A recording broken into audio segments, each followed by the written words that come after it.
વલસાડના સિવિલ હોસ્પિટલના કમ્પાઉન્ડમાંથી અજગરના 5 બચ્ચાનું રેસ્ક્યુ કરાયું।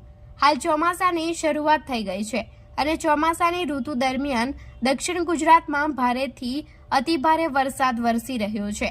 ત્યારે આવી પરિસ્થિતિમાં પ્રાણીઓના ડરમાં પાણી ભરાઈ જવાના કારણે તેઓ ડરની બહાર નીકળી આવતા હોય છે અને કેટલાક રહેણાંક વિસ્તારોમાં શિકારની શોધમાં આવી પહોંચતા હોય છે। ત્યારે જાણકારો પાસેથી મળતી માહિતી મુજબ આ ઋતુ દરમિયાન અજગર જેવા સરીસૃપ પ્રાણીઓ બચ્ચાને જન્મ આપતા હોય છે અને તેમના ડરમાં પાણી ભરાઈ જવાના કારણે તેઓ ડરની બહાર આવી જતા હોય છે। ત્યારે આજરોજ વલસાડની સિવિલ હોસ્પિટલના કમ્પાઉન્ડમાં 5 જેટલા અજગરના બચ્ચાઓ મળી આવતા સ્થાનિકો દ્વારા ઘટનાની જાણ પ્રાણીન ફાઉન્ડેશનના મેહુલભાઈ રાઠોડને કરી હતી।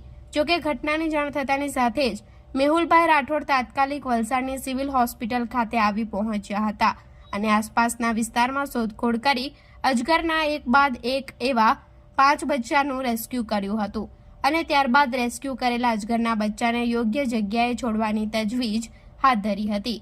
વધુમાં મેહુલભાઈ રાઠોડે જણાવ્યું કે સિવિલ હોસ્પિટલના આસપાસના વિસ્તારમાં જંગલ ઝાડી વધુ હોવાના કારણે અજગર તથા અન્ય ઝેરી સાપ નીકળી આવતા હોય છે, જેથી આવા કોઈ સરીસૃપ પ્રાણીઓ દેખાઈ આવે તો તેમનું રેસ્ક્યુ કરવા માટે પ્રાણીન ફાઉન્ડેશનના મેહુલભાઈ રાઠોડને 8306152705 નંબર ઉપર સંપર્ક કરવા જણાવવામાં આવ્યું હતું।